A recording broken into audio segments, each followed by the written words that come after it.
Business partner என்ற பெயரில் கூடவே இருந்து தன் அப்பாவை கொன்ற ராணாவின் முகத்தை பார்த்த பின்பு ஆத்திரத்தில் சர்வாவின் ரத்தம் கொதித்தது. அந்த நிமிடம் அவன் தன்னை கண்ட்ரோல் செய்து கொண்டதால் நிதானத்திற்கு வந்தான். ஆமா, நீங்க எவ்வளவு பெரிய ஆளு, உங்களால ஏன் என்ன கண்டுபிடிக்கவே முடியல? நீங்க கொஞ்சம் முயற்சி பண்ணி இருந்தா எப்பவோ என்ன கண்டுபிடிச்சிருக்கலாமே என்று சர்வா விக்ரமனிடம் சூசகமாக கேட்டான். ஒருவேளை விக்ரமனும் ஏதாவது சதி செய்கிறாரா என்ற டவுட் அவனுக்கு வந்தது. அவனுக்கு யார் மீதும் இப்போது நம்பிக்கை வரவில்லை. என்ன டைகர் இப்படியெல்லாம் கேட்கிற? உன்னை நாங்க தேடாத நாளே இல்ல. உன்னோட சின்ன வயசு போட்டோ மட்டும்தான் என்கிட்ட இருந்துச்சு. அதை வச்சு உன்னை கண்டுபிடிக்க எவ்வளவோ ட்ரை பண்ணோம், ஆனா முடியல. பரவாயில்ல, இப்ப நீ வரவேண்டிய இடத்துக்கு சரியா வந்துட்ட. நீ உயிரோட இருக்கேன்னு தெரிஞ்சா சூர்யாவும் மத்த டீம் மெம்பர்ஸும் ரொம்ப சந்தோஷப்படுவாங்க என்று விக்ரமன் ஆசையோடு கூற, சூர்யாவின் பெயரை கேட்டதும் சர்வாவின் முகம் இறுகி போனது. ராணா ஒரு துரோகி, அவன் மக சூர்யாவும் அப்படிதான் இருப்பான் என்ற எண்ணத்தில் இருந்தான் சர்வா. இருந்தும் அதையெல்லாம் முகத்தில் காட்டிக்கொள்ளாதவன் தன் வாழ்வில் மறைக்கப்பட்டிருக்கும் பக்கங்களை இன்னும் தெளிவாக தெரிந்து கொள்ள விரும்பினான். டைகர், நீ இல்லாததால இவ்ளோ வருஷம் சூர்யா தலைவனாய் இருந்தான். அதான் நீ வந்துட்டியே, இனி எல்லாத்தையும் மாத்திடலாம், நான் பாத்துக்கிறேன் என்று சொல்லிக்கொண்டு தன் டேபிளுக்கு சென்ற விக்ரமன் ஒரு டிராவை திறந்து தனது செக் புக்கை எடுத்து அதில் ஏதோ எழுத ஆரம்பித்தார். ராணா என் அப்பாவை கொன்னாங்கிறது இவங்க யாருக்குமே தெரியாது போல. அதனாலதான் அவர் பையன் சூர்யாவை தலைவனாய் இருக்க விட்டுருக்காங்க. இதை இன்னும் டீடைலா தெரிஞ்சுக்கணுமே என்று யோசனை செய்தான் சர்வா. அப்போது அவன் முன்னால் அந்த செக்கை நீட்டினார் விக்ரமன்.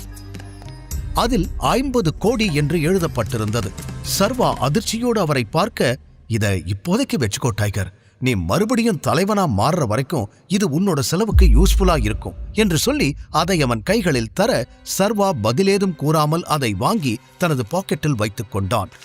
நிமிடங்களில் தலைகீழாய் மாறிப்போன தனது வாழ்க்கையை அவனாலேயே நம்ப முடியவில்லை.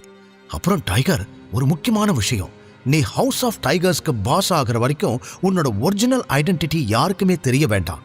நீ இப்ப எப்படி இருக்கியோ அதே மாதிரியே மெயின்டைன் பண்ணு.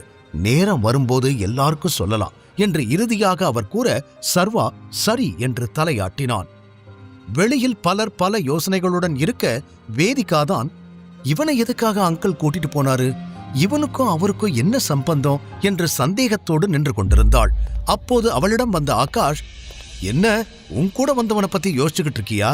அவனை விக்ரமன் சார் உள்ள கூட்டிட்டு போய் நல்லா அடி வெளுத்துட்டு இருப்பாருன்னு நினைக்கிறேன் என்று கூறி முடிக்க, உடனே தீரஜும் தன் பங்கிற்கு, சரியா சொன்ன ஆகாஷ், அதுக்குதான் தகுதி தராதரம் தெரிஞ்சு பழகணும்னு சொல்றது.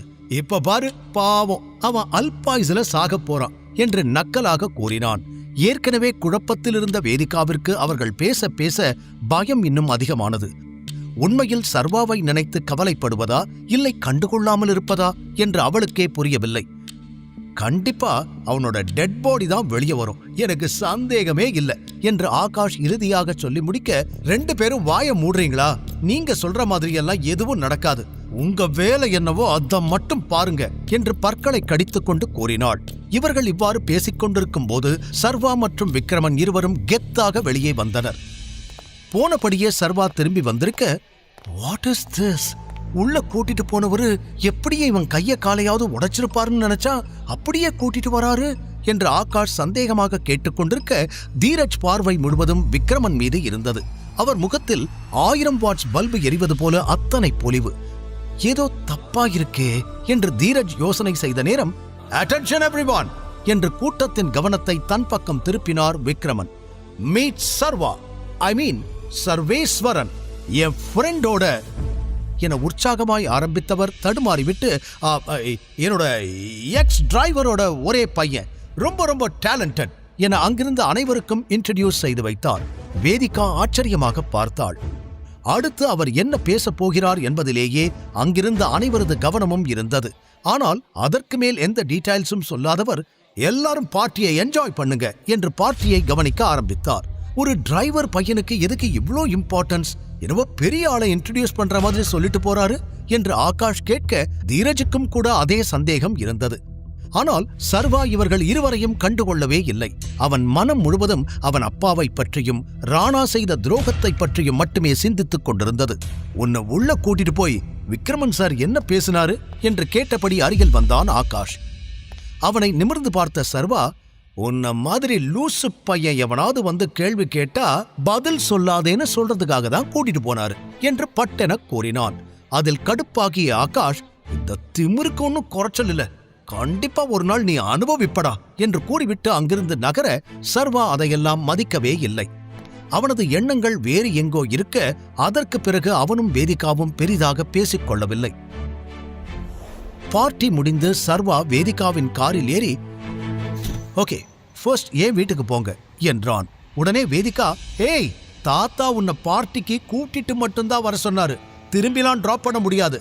நீயே இப்படி இருக்கேனா உன் வீடு எந்த லட்சணத்துல இருக்குமோ அதெல்லாம் என்னால பார்க்க முடியாது. நீ ஏதாவது கால் டாக்ஸி இல்ல ஆட்டோ புடிச்சு போ என்று முகத்தை சுளித்தபடி கூறினாள். அது சர்வாவிற்கு சுருக்கென இருக்க அவளிடம் பேசுவதற்காக திரும்பி அவளை பார்த்து அமர்ந்தவன், ஹலோ வைஃபி என்று அவன் அசால்ட்டாக கூப்பிட அவள் அதிர்ச்சியாகி அவனை பார்த்தாள். இந்த பார்ட்டியில என்ன ஃபியான்சேன்னு தானே எல்லார்கிட்டையும் சொன்ன, அப்ப நாவும் ஃபியூச்சர் ஹஸ்பண்ட் தானே, நாளைக்கே நமக்கு கல்யாணம் ஆகலாம், கொஞ்ச நாள்ல புள்ளையே கூட பெத்துக்கலாம், அப்போ புருஷ வீட்டுல தானே பொண்டாட்டி வந்து இருக்கணும், அத நீ பார்க்க வேணாமா என்று கெத்தாக அவன் கேட்க, புல்ஷிட், யார் யாருக்கு ஹஸ்பண்ட்? ஏதோ ஃப்ராடுத்தனம் பண்ணி என் கூட ஒரு நைட் இருந்துட்டேனா நான் உனக்கு சொந்தம் ஆகிடுவேனா? என் தாத்தா தான் புரியாம ஏதோ பண்ணிக்கிட்டு இருக்காருனா அதையே நீ அட்வான்டேஜா எடுத்துட்டு உன் வேலையெல்லாம் என்கிட்ட காட்டாத. Stay within your limits. இப்பதான் உன் ட்ரூ கலர்ஸ் கொஞ்சம் கொஞ்சமா வெளியே தெரியுது என்று பொரிந்து தள்ளியவள் மூச்சு வாங்கினாள். சர்வா அமைதியாக அவளையே பார்த்து கொண்டிருந்தான். ஒரே நைட்ல என் வாழ்க்கையவே கெடுத்துட்டு இப்ப லாஜிக் பேசுறியா? முதல்ல நேத்து நைட் எப்படி என் ரூம்குள்ள வந்த அத சொல்லு என்று அவள் கோபத்தில் கேட்க, அதே கேள்விய நான் உன்கிட்ட கேட்கிறேன், நீதான் என்ன உன் ரூமுக்கு கூட்டிட்டு வந்தியா என்றான் சர்வா அவளை நேருக்கு நேர் பார்த்து. அதை சற்றும் எதிர்பாராத வேதிகா ஒரு நொடி திணறிப் போனாள். பின் சமாளித்துக் கொண்டவள், பண்றதெல்லாம் பண்ணிட்டு என்னையவே கேள்வி கேட்கிறியா? உன்கிட்ட பேசுறதுக்கெல்லாம் எனக்கு டைம் இல்ல.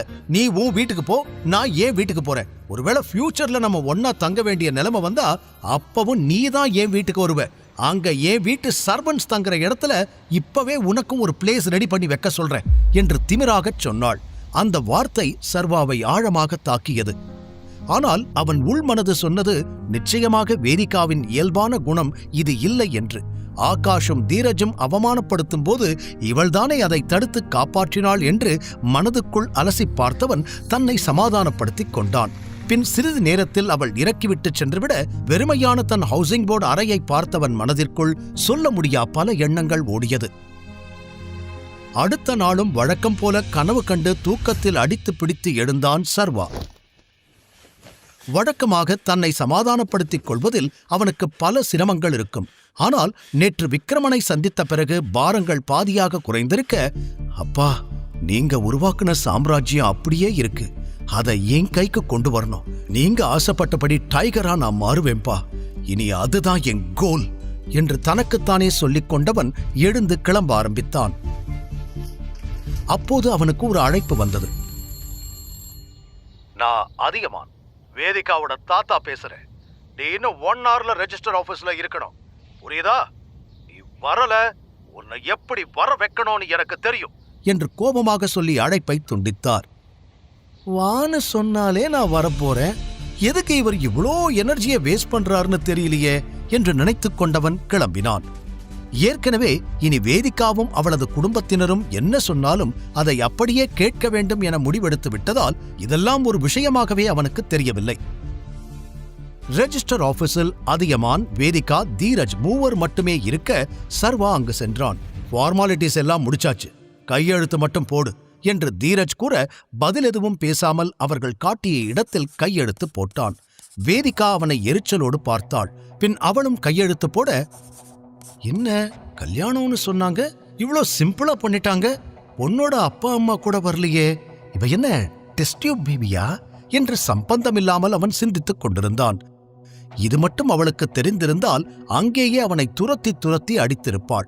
டாக்குமெண்ட்ஸை சரிபார்த்த ரெஜிஸ்டர், எல்லாம் ஓகே சார், இன்னும் 1 வீக்ல மேரேஜ் சர்டிபிகேட் ஆன்லைன்ல எடுத்துக்கலாம் என்று சொல்ல அங்கிருந்து வெளியே வந்த அதியமான், இன்னையிலிருந்து நீங்க 2 பேரும் லீகலா ஹஸ்பண்ட் அண்ட் ஒய்ஃப், இனிமேலாவது ஒழுக்கமா இருங்க என்று இருவரையும் பார்த்து சொன்னவர், சீக்கிரமா இவனை நம்ம வீட்டுக்கு கூட்டிட்டு வர வழிய பாரு, தீரஜ் போகலாம் என்று வேதிகாவிடம் சொல்லிவிட்டு தன் காரில் ஏறி சென்று விட்டார். அவனை திரும்பி ஒரு லுக் விட்ட வேதிகாவும் எதுவும் சொல்லாமல் அங்கிருந்து கிளம்பிவிட, என்னடா நடக்குதுங்க? மஞ்சள் தண்ணி ஊத்தி ஆட்டை வெட்டுற மாதிரி வர சொன்னாங்க, கையெழுத்து போட சொன்னாங்க, கல்யாணம் முடிஞ்சிடுச்சுன்னு எல்லாரும் கிளம்பி போயிட்டாங்க. டெலிவரி பாயா இருந்த எனக்கு இப்படி ஒரு இன்ஸ்டன்ட் மேரேஜ் நடக்கும்னு கனவுல கூட நினைச்சு பார்த்தது இல்லையே. என்னவோ போடா, இன்னும் என் வாழ்க்கையில நான் என்னென்னலாம் பார்க்கணுமோ என்று தனக்குள் புலம்பியவன் அங்கிருந்து கிளம்பினான். பின் அடுத்த அரை மணி நேரத்தில் தான் டெலிவரி பாயாக வேலை செய்யும் ஆபீஸுக்கு வந்து சேர்ந்தான். அவன் காரிடாரில் நடந்து கொண்டிருந்த நேரம், ஹலோ பிஸி டெலிவரி பாய் என்று பின்னாலிருந்து ஹரீஷ் கத்தும் சத்தம் கேட்டது. ஹரீஷும் அவனோடுதான் வேலை செய்கிறான். ஆனால் அவனுக்கு வேலை செய்வதை விட சர்வாவை மட்டம் தட்டி பேசுவதுதான் ரொம்ப பிடிக்கும். எனவே என்ன விஷயம்னு சொல்லு என்று பேச்சை கத்தரித்தான் சர்வா. பாஸ் உன்னை கூப்பிடுறாரு, நேத்து இன்ஃபார்ம் பண்ணாம வேலைக்கு லீவ் போட்டுட்ட, அப்புறம் இன்னைக்கும் லேட்டு என்று சொல்ல தன் பாஸின் கேபினுக்கு சென்ற சர்வா, குட் மார்னிங் சார் என்று சொல்ல அவனுக்கு எதிரே பெரிய தொப்பையோடும் சொட்டை தலையோடும் அமர்ந்திருந்த அவன் பாஸ் சர்வாவை ஏளனமாக பார்த்தார். இந்த ஒண்ணுதான் குறைச்சல், நேத்து எதுக்கு லீவ் போட்ட என்று கத்த, சார் மாசத்துக்கு ஒரு தடவை கேஷுவல் லீவ் எடுக்கலாம் இல்ல என்றான் சர்வா நியாயமாகவே. வாய மூடு, இது என்ன உன் அப்பனோட கம்பெனியா என்றவர் எகிற, சர்வா அவரை தீயாய் பார்த்தான். என்ன முறைக்கிற? இப்பவே இடத்த காலி பண்ணு, இனிமே உனக்கு இங்க வேலை கிடையாது என்று சொல்ல, எப்படியும் தனக்கு இந்த நிலைமை வரும் என்றவன் ஏற்கனவே யூகித்து வைத்திருந்தான்.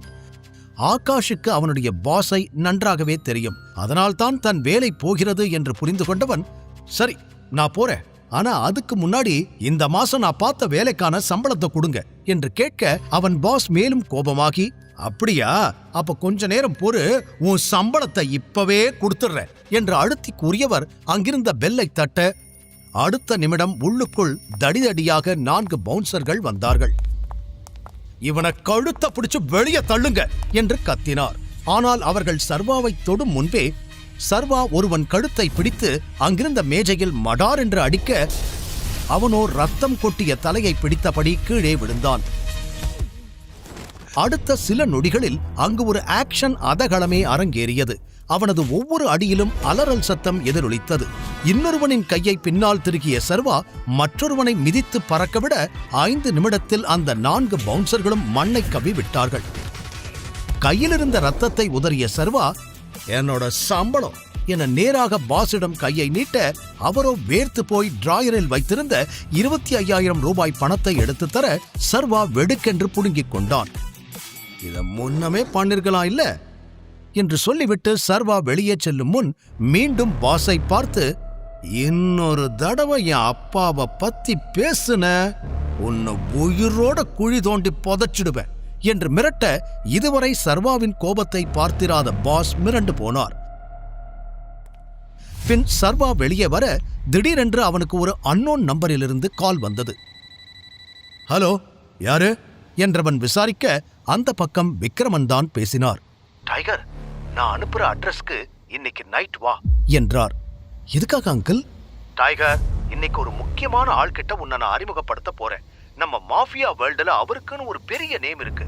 உன்னோட அப்பா, நான், அவரெல்லாம் அந்த காலத்துல இருந்தே நல்ல பழக்கம். அவரோட பேரு கரிகாலன். ராஜன் இருந்த வரைக்கும் அவருக்கு கீழே தான் கரிகாலன் இருந்தாரு. இப்போ எங்க டைகர் நீ திரும்பி வந்துட்டேன்னு அவருக்கு தான் முதல்ல தெரியணும். அதனால நீ டின்னருக்கு ஹோட்டல் விஸ்தாராவுக்கு வந்துரு, நான் உனக்கு அட்ரஸ் அனுப்புறேன் என்று சொல்ல, சர்வாவோ கரிகாலனின் பெயரை கேட்டவுடன் தனி யோசனையில் நின்று விட்டான். அந்த பெயரை பற்றி யோசிக்கும் பொழுதே சிட்டியில் நடந்த பல மர்மமான கொலைகள்தான் அவனுக்கு முதலில் ஞாபகம் வந்தது. சென்னையில் கரிகாலன் என்ற பெயரை கேட்டாலே பயத்தில் ஒரு மரியாதை வந்து தானாக ஒட்டிக்கொள்ளும். அந்த அளவிற்கு அவருக்கென்று ஒரு இமேஜ் அனைவர் மனதிலும் இருக்கிறது. எனவே அப்படிப்பட்ட பெரிய மனிதரை தான் சந்திக்கப் போகிறோம் என்று யோசித்த பொழுதே சர்வாவுக்கு பின்னந்தலை சிலிர்த்தது. இன்னொரு பக்கம் அதே கரிகாலனுக்குத்தான் வருங்காலத்தில் தான் லீடராக போகிறோம் என்ற எண்ணமே அவன் இரத்த ஓட்டத்தை அதிகமாக்கியது. விக்ரமன் உண்மையிலேயே சர்வாவை ஹவுஸ் ஆஃப் டைகர்ஸுக்கு தலைவனாக்க விரும்புகிறாரா, இல்லை இது சர்வாவை சுற்றி விரிக்கப்படும் சூழ்ச்சி வலையா? தொடர்ந்து கேளுங்கள். Tiger returns, only on pocket FM. Link டிஸ்கிரிப்ஷனில் கொடுக்கப்பட்டுள்ளது.